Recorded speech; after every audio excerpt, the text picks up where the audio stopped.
Mansion spokesperson claimed the lobbyists greatly exaggerated their relationship. Okay. I'm joined now by Congressman Khanna of California, chair of the House Oversight Environment Subcommittee, and Charlie Pierce, writer-at-large for Esquire.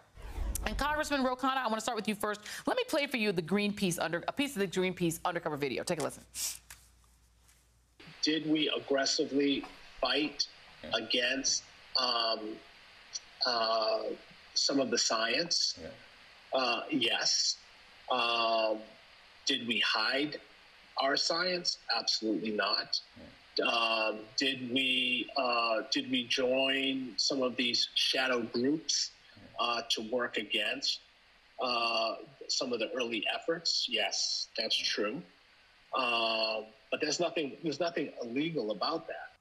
I'm required now to read their statements. Exxon lobbyist Keith McCoy said, "I'm deeply embarrassed by my comments and I allowed myself to fall for Greenpeace's deception. My statements clearly do not represent ExxonMobil's positions on important public policy issues." Exxon CEO Darren Woods said, "We condemn the statements and are deeply apologetic for them, including comments regarding interactions with elected officials." Yeah, okay. Should these men be called to testify in Congress about these statements, Congressman? Joy, they should be called. They will be called. They're going to show up to our committee in September. It is appalling that every other industry has shown up to Congress. Tech CEOs, defense contractors, the pharmaceutical industry, the Wall Street industry. Who do these fossil fuel executives think they are that they don't have to show up in Congress? That's going to change. We are prepared to use whatever tool is necessary. They will be showing up and answering the questions of members of Congress. You know, Charlie, isn't the fact that who they think they are is the people who own the United States and own the government, and they feel that they are in complete ownership, not just of Republicans, but some Democrats who are in oily states, no? Well, oily states, coalish, I guess would be the word, states. Yeah, I mean, any state that's dependent upon the extraction industries. But this is a playbook we've seen before, Joy. This is exactly what the tobacco companies did.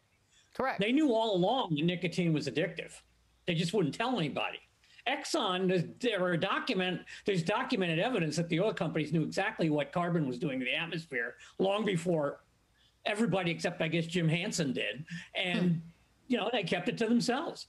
So this is not, I mean, this is the way American corporations, which by and large lost any, you know, pretense of a social conscience somewhere around the 1980s, this is the way they operate. Yeah, because they want money, money, money. You wrote this, Charlie, in Esquire. You said the vaccinations are quick, easy, and free, and yet there's an actual movement gathered to resist the whole idea. If we can't convince our fellow citizens to do this, how in the name of God are we going to convince them to make the sacrifices that the climate crisis inevitably will force upon us? And while I'm reading Charlie, I'm going to ask you a question, Congressman. Isn't the problem here with, you know, we even talk about this a lot in our team when we talk about doing these stories on climate, that whenever you do climate or COVID, it reads to a lot of the public as you're telling me what to do. You're telling me I have to wear a mask. You're telling me I have to get a vaccination. You're telling me I can't drive my SUV. And so anything that reads as you're telling me what to do, people reject and they don't want to hear it. So my question is, how do we take action in a governmental sense when Americans won't even save their own lives by taking a free vaccine? Joy, I think most Americans want to take action on the climate. Many want to be stewards of the land. They don't want to live next to pollution. The problem has been that big fossil fuel industry have spent millions of dollars spreading climate misinformation, saying that we don't have a climate crisis, it's just climate change, that it's not human caused, saying that we can just tweak things and everything will be fine. So the American people are up against millions of dollars of self-interested advertising that's not disclosed. And I think a congressional hearing will change the game, just like when big tobacco came before Congress and had to explain what they're doing. Big fossil fuel industry executives will have to explain what they're doing to the American public, and the American public will not put up with it.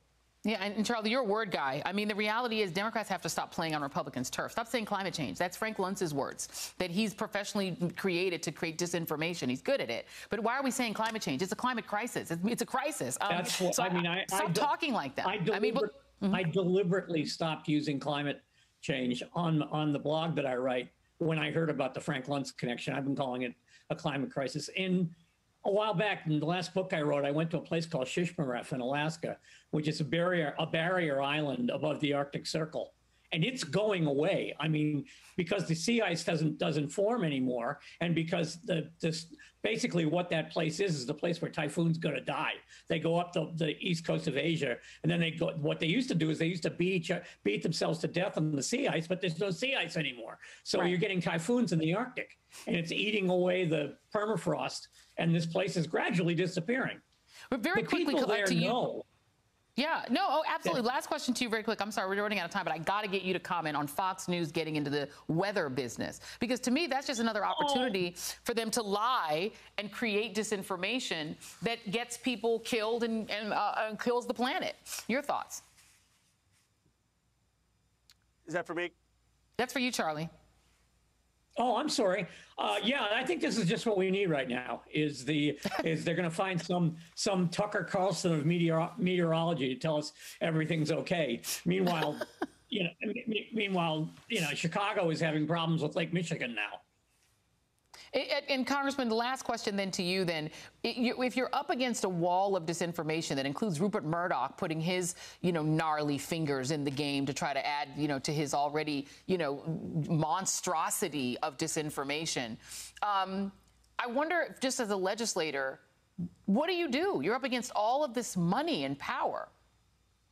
You are, and you ask for disclosure. Here's the hypocrisy. No one is questioning their First Amendment rights. If the Exxon executive CEO wants to stand up there and say, we are for pollution, we are for misinformation, and we are lying to the American public, he has the right to do that. The problem is that they're acting as if they're for green energy. They're acting as if they're responsible stewards.